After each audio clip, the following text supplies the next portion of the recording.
Hi ನಮಸ್ಕಾರ, welcome back to my cooking channel. ನಾನಿವತ್ತು ಆರೋಗ್ಯಕರವಾದ ಸೀರಿಯಲ್ ಮನೆಯಲ್ಲೇ ಹೇಗೆ ಸುಲಭವಾಗಿ ಮಾಡ್ಕೊಳ್ಳೋದು ಅಂತ ತೋರಿಸ್ಕೊಡ್ತಾ ಇದ್ದೀನಿ. ಮೊದಲಿಗೆ ನಾನಿಲ್ಲಿ ಬಾದಾಮಿ ಹಾಗೆಯೇ ಗೋಡಂಬಿಯನ್ನು ಅರ್ಧ ಕಪ್ಪು ತೊಗೊಂಡಿದ್ದೀನಿ. ಅದಕ್ಕೆ 1 ಕಪ್ಪು ರಾಗಿ ಹಿಟ್ಟನ್ನು ತೊಗೊಂಡಿದ್ದೀನಿ. ನೋಡಿ, ಇಲ್ಲಿ ಬಾದಾಮಿಯಲ್ಲಿ ನಾನು ಸ್ವಲ್ಪ ಬೆಚ್ಚನೆ ನೀರಲ್ಲಿ ಬಾದಾಮಿಯನ್ನು ಒಂದು 15 ನಿಮಿಷ ನೆನೆಸ್ಬಿಟ್ಟು ಅದರದ್ದು ಸಿಪ್ಪೆ ಎಲ್ಲ ತೆಗೆದಿದ್ದೀನಿ. ಈ ಬಾದಾಮಿ ಹಾಗೆಯೇ ಗೋಡಂಬಿಯನ್ನು ಫಸ್ಟು ಈ ಥರ ರೋಸ್ಟ್ ಮಾಡ್ಕೊಳ್ಳೋಣ. ನೋಡಿ, ಇಷ್ಟು ರೋಸ್ಟ್ ಆದರೆ ಸಾಕು. ಅದನ್ನು ಒಂದು ಸಲ ರುಬ್ಕೋಬೇಕಾಗತ್ತೆ. ಆಯಿತಾ? ರುಬ್ಬಿಡ್ತಕ್ಕಂಥದ್ದಕ್ಕೆ ಬಾದಾಮಿ ಗೋಡಂಬಿ ಪುಡಿಗೆ ಈಗ ನಾನು ರಾಗಿ ಹಿಟ್ಟನ್ನು ಹಾಕ್ತಾಯಿದ್ದೀನಿ. ಅದಕ್ಕೆ 2 ಟೇಬಲ್ ಸ್ಪೂನು ಕೋಕೋ ಪೌಡರ್ನ ಹಾಕಿದ್ದೀನಿ. ಹಾಗೆಯೇ ಅರ್ಧ ಕಪ್ಪು ಬೆಲ್ಲದ ಸಿರಪ್ ಅಥವಾ ಬೆಲ್ಲದ ಪುಡಿಯನ್ನು ಕೂಡ ಹಾಕ್ಕೊಳ್ಬೋದು. ಅದಕ್ಕೆ 1/4 ಕಪ್ಪು ತುಪ್ಪವನ್ನು ಹಾಕ್ತಾಯಿದ್ದೀನಿ. ಹಾಗೆಯೇ ಅದಕ್ಕೆ 1/4 ಟೀ ಸ್ಪೂನು ಉಪ್ಪನ್ನು ಹಾಕ್ತಾಯಿದ್ದೀನಿ. ಈ ಮಿಕ್ಸ್ಚರ್ನ ಈಗ ಒಂದು ಸಲ ಗ್ರೈಂಡ್ ಮಾಡ್ಕೊಳ್ಳೋಣ.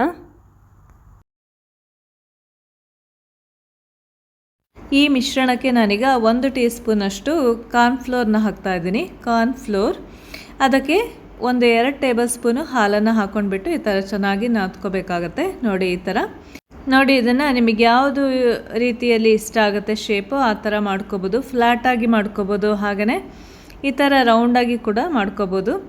ಇಲ್ಲಿ ಸೀರಿಯಲ್ ರೆಡಿ ಮಾಡ್ಕೊಂಡಾಗಿದೆ. ಇದನ್ನು ಬೇಕ್ ಮಾಡ್ಕೊಳ್ಳೋಣ. ಇಲ್ಲಿ ನಾನು ತವಾದಲ್ಲಿ ಕೂಡ ಬೇಕ್ ಮಾಡ್ಕೊಳ್ತಾ ಇದ್ದೀನಿ. ಈ ಪ್ಯಾನಲ್ಲಿ ಉಪ್ಪನ್ನು ಹಾಕ್ಕೊಂಡ್ಬಿಟ್ಟು ಉಪ್ಪಿನ ಮೇಲೆ ಒಂದು ಸ್ಟ್ಯಾಂಡ್ ಇಟ್ಟು ಅದ್ರ ಮೇಲೆ ಒಂದು ತಟ್ಟೆಯನ್ನು ಇಟ್ಕೊಂಡ್ಬಿಟ್ಟು ಅದ್ರ ಮೇಲೆ ಇದನ್ನು ಬೇಕ್ ಮಾಡ್ಕೊಳ್ತಾ ಇದ್ದೀನಿ. ಆಯಿತಾ? ಈ ಥರ ಬೇಕ್ ಮಾಡಲಿಕ್ಕೆ ಒಂದು 15ರಿಂದ 20 ನಿಮಿಷ ಹಿಡಿಯುತ್ತೆ. ಹಾಗೆಯೇ ನಾನು ಇದನ್ನು ಓವನಲ್ಲೂ ಕೂಡ ಬೇಕ್ ಮಾಡ್ಕೊಳ್ತಾ ಇದ್ದೀನಿ. 180 ಡಿಗ್ರಿ ಸೆಲ್ಸಿಯಸ್ಸಲ್ಲಿ 180 ಡಿಗ್ರಿ ಸೆಲ್ಸಿಯಸ್ಸಲ್ಲಿ 10 ನಿಮಿಷ ಬೇಕ್ ಮಾಡ್ಕೊಳ್ತಾ ಇದ್ದೀನಿ.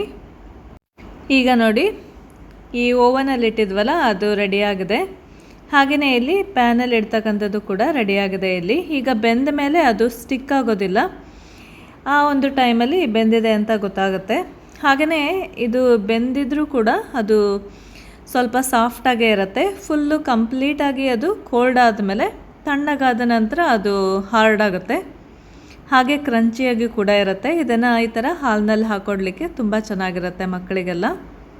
ಓಕೆ ಫ್ರೆಂಡ್ಸ್, ನಿಮಗೆ ಈ ರೆಸಿಪಿ ಇಷ್ಟ ಆದಲ್ಲಿ ಒಂದು ಲೈಕನ್ನು ಕೊಡಿ. ಹಾಗೆಯೇ ಇನ್ನೊಂದು ರೆಸಿಪಿ ಜೊತೆ ಮತ್ತೆ ಭೇಟಿಯಾಗೋಣ.